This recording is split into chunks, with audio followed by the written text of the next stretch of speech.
जोधपुर के पास एक छोटा सा गांव था। गांव में जमुना अपने सास ससुर और पति के साथ रहा करती थी। जमुना का एक छोटा देवर भी था। जमुना की सास बहुत ही कंजूस थी। एक दिन शाम के वक्त, अरे सासू माँ, ये कई करो, पाव भर सब्जी लाया हो, पूरे घर के वास्ते खाना बनाना है, काम किया चाले। जमुना की सास कहती है, अरे बिंदड़ी, घनी महंगाई हो रखी है, जितनी सब्जी रखी है उसमें ही काम चला ले। तो देवर बोल पड़ता है, कोई ना भाभी सा, मैं थारे लिए सब्जी लेकर आता हूँ। अरे काय करे छोरा, पैसा खर्च करने की कोई जरूरत ना है। इसी तरह से जमुना की सास हर बात में कंजूसी किया करती थी। एक दिन जमुना ने देखा कि उसकी सास की चप्पलें काफी घिस चुकी हैं और ये देखकर जमुना ने उन चप्पलों को घर के बाहर फेंक दिया। अरे बिंदड़ी, हमारी चप्पल ना मिल रही, थारे को पता है कि कठे है। सासू माँ, वो चप्पल तो मन ने घर से बाहर फेंक दी, बहुत घिस गई थी ना। अरे थारी भली होवे, मारी चप्पल क्यों फेंक दी, मैं अभी उठा कर लाती। अरे माँ, क्यों जिद करे है, मैं थारे को नई चप्पल दिला कर लाऊंगा। अरे रहने दे, तू भी बिंदड़ी की जबान बोलने लगा है। नहीं चाहिए चप्पल मने, मारी पुरानी चप्पल घनी पसंद है। अरे माँ, भाई ठीक तो कह रहा है, छोड़ ना पुरानी चप्पलों का चक्कर, चल मैं थारे को नई चप्पल दिला के लाता हूँ।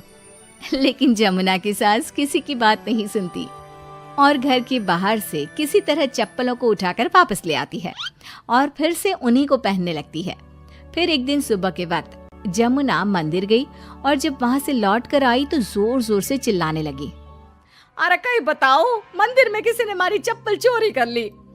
अरे माँ, अच्छा ही हुआ ना, थारी चप्पल कोई चोर चुरा के ले गया।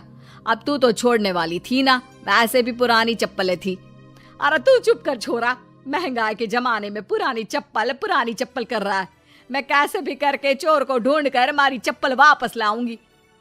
लेकिन माताजी, तब तक आप क्या नंगे पांव फिरोगी पूरे गांव में?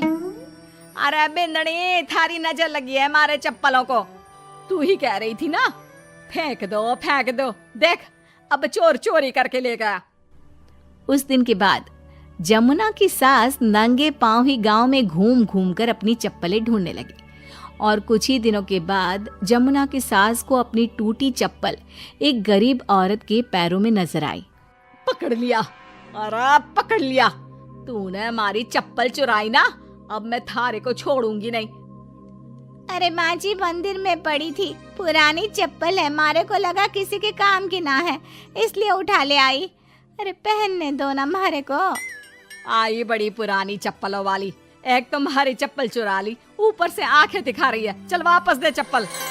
तभी छोटा बेटा वहां पहुंच जाता है और अपनी माँ को इस तरह देखकर कहता है, अरे माँ, क्या कर रही है, अच्छा ना लगे, छोड़ दे, बेचारी गरीब औरत है। मैं कह रहा हूँ ना, मैं थारे को नई चप्पल दिला कर लाऊंगा। ना बेटा, चप्पल तो मैं यही वाली पहनूंगी। ऐसा कहकर जमुना की सास ने उस गरीब औरत से वो चप्पलें छीन ली। इतने पैसे वाली होकर मुझ गरीब से टूटी चप्पल भी छीन ली। अरे भगवान भला करे थारा। जमुना की सास की जिद के आगे किसी की एक ना चली और उसने फिर से वही पुरानी चप्पल पहनना शुरू कर दिया। एक दिन जमुना का पति बिना अपनी माँ को बताए उनके लिए सुंदर जूतियां लेकर आ गया और उसने वही जूतियां लाकर अपनी पत्नी जमुना को दिखाई। देख जमुना, माँ के वास्ते कितनी सुंदर जूतियां लाया हूँ, माँ देखेंगी तो खुश हो जाएंगी। आप तो जूतियां ले आए हो, लेकिन सासू माँ ये जूतियां पहनेंगी ना, वो तो अपनी पुरानी चप्पल ही पहनने वाली है। अरे जमुना, एक बार चलकर माँ को देते हैं ना ये जूतियां, क्या पता पहनने को राजी हो जावे। माँ देख तो, थारे वास्ते मैं कितनी सुंदर जोधपुरी जूतियां ले आया हूँ। अरे ये क्या करे छोरा, इतना पैसा खर्च करने की क्या जरूरत है, मारे को ना चाहिए इतनी महंगी जूतियां, तू वापस देकर आ जा। जमुना और उसके पति के बार बार कहने पर भी जमुना की सास नई जूतियां नहीं पहनती। जमुना नई जूतियों को उठाकर अलमारी के अंदर रख देती है क्योंकि दुकान वाला भी अब उनको वापस लेने को तैयार नहीं था। कुछ दिनों के बाद एक दिन सुबह के वक्त अचानक से जमुना की सास की जोर जोर से चिल्लाने की आवाज आती है। आवाज सुनकर जमुना, उसका पति और देवर तीनों दौड़कर घर के आंगन की तरफ आते हैं और वहां पर देखते हैं कि जमुना की सास आंगन में जमीन पर गिरी हुई पड़ी थी। अरे माँ, ये क्या हो गया? अरे मैं तो आंगन में गिर गई। अरे सासू माँ, आप गिर गई कैसे? चोट तो ना लगी ना थाने? अरे बिंदड़ी कहीं बताऊं, पैर में बहुत जोर का दर्द हो रहा है।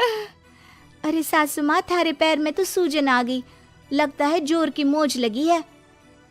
माँ, ये सब थारी जिद की वजह से हुआ है। सारे घर वाले थारे से कह के थक गए कि पुरानी चप्पल छोड़ दे छोड़ दे। भाई तो थारे लिए नई जूतियां भी ले आया, फिर भी तू ना मानी।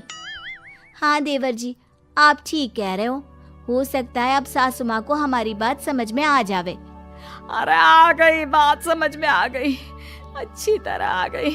पैर में बड़े जोर का दर्द हो रहा है। अब मारे को सारी बात समझ में आ गई। ला बेटा, जल्दी से नई वाली जूतियां ले आ। आज से ना मैं वही